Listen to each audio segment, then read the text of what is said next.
تنتظرها حتى تخرج. ملك الموت إذا كانت الروح طيبة ما ينتزعها انتزاعا، لا، اطلعي اخرجي أية الروح طيبة اخرج، فتخرج شوي شوي براحة، كما تسيل القطرة من في السقاء. فإذا قبضها ملك الموت لم يدعوها في يده طرفة عين.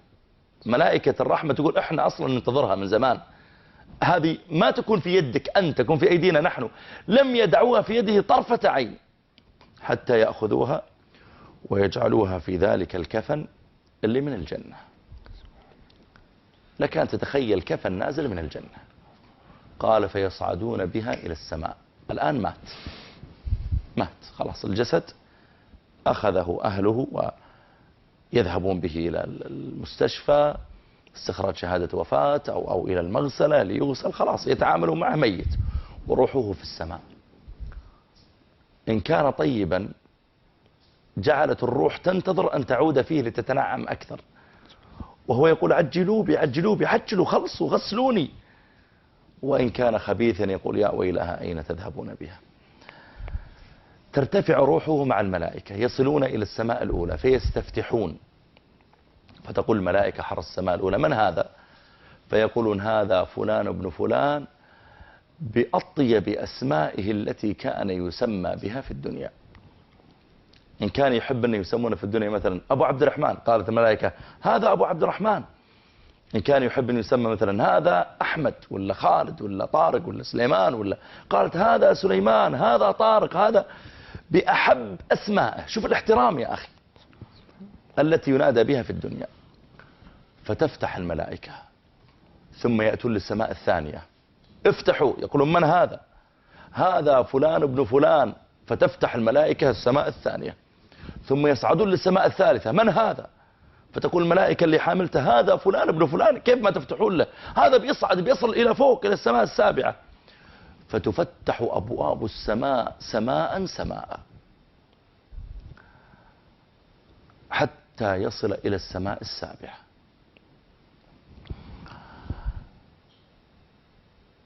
فيقال من هذا؟ فيقال هذا فلان ابن فلان. طبعا السماء السابعة يعني فوقها رب العالمين سبحانه وتعالى، وفوق السماء السابعة بحر بين أسفله وأعلاه مسيرة 500 عام، وفوق ذلك العرش. فيستفتحون السماء السابعة فيفتح له، وهو يترقب أن يلقى رب العالمين. فتقول الملائكة في السماء السابعة من هذا؟ فيقولون هذا فلان ابن فلان بأحب أسمائه التي كان ينادى بها في الدنيا. فيفتح له، ثم يقول الله تعالى اكتبوا كتاب عبدي في عليين، اكتبوا كتاب عبدي في عليين وأعيدوه إلى الأرض فإني منها خلقتهم وفيها أعيدهم ومنها أخرجهم تارة أخرى. قال فتعاد روحه في جسده وهو في القبر،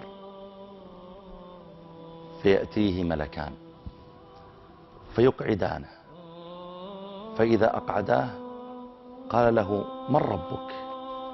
فيخيل إليه أن الشمس تغرب، فيقول دعاني حتى أصلي.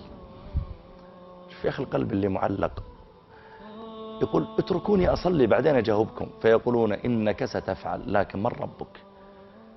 فيقول ربي الله. ما دينك؟ ديني الإسلام ثابت. من نبيك؟ نبي محمد صلى الله عليه وسلم. فينادي مناد من السماء أن صدق عبدي. ما هو بكذاب، هذا صادق، لأن أصلا في الدنيا كان يحب النبي ويحب الدين ويحب الله. أن صدق عبدي. فأفرشوه من الجنة وألبسوه من الجنة وافتحوا له بابا إلى الجنة، فيأتيه من روحها وريحانها ويفتح له مد بصره. ثم يأتيه رجل حسن الوجه طيب الريح، وهو في القبر يرى القبر واسعا، فيأتيه رجل حسن الوجه طيب الريح فيقول له أبشر بالذي يسرك، فيقول له من أنت؟ قال هذا يومك الذي كنت توعد، أنت طول حياتك تعبان عشان هذا اليوم، هذا يومك الذي كنت توعد. فيقول له هذا العبد من أنت؟ فوجهك الذي يجيء بالخير، أنت وجهك زين ورائحتك حسنة وكلامك طيب، من أنت؟ فرحتني. فيقول أنا عملك الصالح، أنا صلاتك اللي كنت تصليها، أنا صومك الذي كنت تصومه، أنا قراءتك للقرآن، أنا صدقتك، أنا برك لوالديك، أنا جهادك في سبيل الله، أنا دعوتك، أنا بذلك لما كان الناس مرتاحين وعند عياله وانت طالع تدعو إلى الله، لما كان الناس مفطرين ويأكلون ويشربون وأنت صايم، لما كان الناس يمسكون أموالهم وأنت تصدق، أنت كنت تبنيني، أنت اللي صنعتني، أنت اللي جعلت وجهي طيب ما جعلت وجهي أسود، أنت اللي بيض الله وجهك مش أنا عملك الصالح. فيقول هذا العبد ربي أقم الساعة، يا ربي ما دام أنا أرى مقعدي من الجنة، طيب أنا ودي عيالي معي وزوجتي وبناتي، ربي أقم الساعة، أقم الساعة حتى أرجع إلى أهلي ومالي.